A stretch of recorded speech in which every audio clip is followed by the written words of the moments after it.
একটা স্কুলের নাম ছিল নতুন ডিগ্রি স্কুল। প্রতি বছর তারা একটা বার্ষিক স্কুল ট্রিপের আয়োজন করত। এবার ট্রিপের জন্য তারা বেছে নিল এক পুরাতন স্কুল, যার নাম ছিল প্রাচীন ভয়ঙ্কর স্কুল। আজ একটা রোমাঞ্চকর গল্প নিয়ে এলাম আপনাদের জন্য। ভালো লাগলে আমাদের পাশে থাকবেন, সাবস্ক্রাইব করে চলো শুরু করা যাক এবার ভিডিওতে। এক সন্ধ্যায় নতুন ডিগ্রি স্কুলের ছাত্রছাত্রীরা তাদের শিক্ষক মিসেস রহমান এবং মিস্টার আলমের সঙ্গে প্রাচীন ভয়ঙ্কর স্কুলের দিকে রওনা হল। রাস্তায় সবাই হাসিখুশিতে মেতেছিল।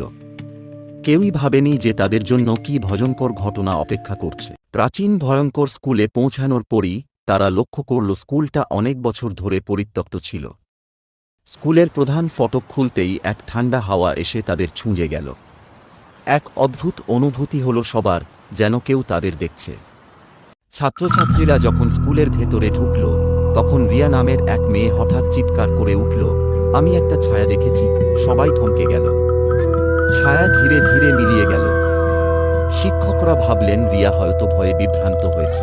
রাত হয়ে আসছে, সবাই ক্যাম্প ফায়ারের চারপাশে বসে গল্প বলছে। হঠাৎ আকাশে মেঘ জমতে শুরু করল, বজ্রপাত হল। আর তখনই আরিফ নামের এক ছেলে মনের আনন্দে গান গাইতে শুরু করল। কিন্তু মুহূর্তেই তার গলা বন্ধ হয়ে গেল। আরিফ গলা চেপে ধরে বলতে লাগল, কেউ আমার গলা চেপে ধরেছে। রাতে সবাই ঘুমানোর প্রস্তুতি নিচ্ছিল, কিন্তু হঠাৎ করে স্কুলের ভেতরে অদ্ভুত আওয়াজ শোনা গেল। সবাই ভয়ে কেঁপে উঠল। মিসেস রহমান আর মিস্টার আলম দেখতে গেলেন কি হয়েছে। তারা স্কুলের পুরনো লাইব্রেরিতে ঢুকে দেখলেন বইগুলো নিজে নিজে নড়ছে। আবারও সকলে মিলে এই স্কুলের রহস্য উদ্ঘাটন করতে শুরু করল। তারা এক বন্ধ দরজার সামনে গিয়ে দাঁড়াল। দরজার উপরে লেখা ছিল, এই দরজা খোলো না, মৃত্যু আসবে। কিন্তু কৌতূহল জাগিয়ে তুলে মেহেদি দরজাটা খোলার সিদ্ধান্ত নিল। দরজা খুলতেই সবাই দেখতে পেল ভিতরে অনেক পুরানো ছবি আর কাগজপত্র।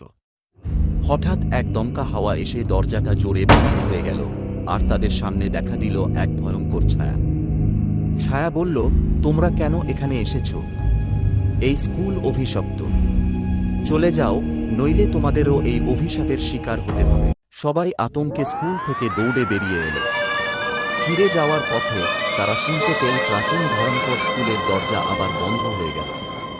সেই রাতের ঘটনার পর সবাই শপথ করল, আর কখনো এমন জায়গায় যাবে না।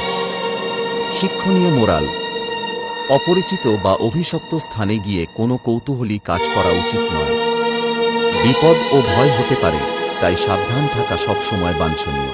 ভালো থাকবেন, সুস্থ থাকবেন। ধন্যবাদ, দেখা হবে পরের ভিডিওতে। ভালো লেগে থাকলে আমাদের পাশে থাকবেন,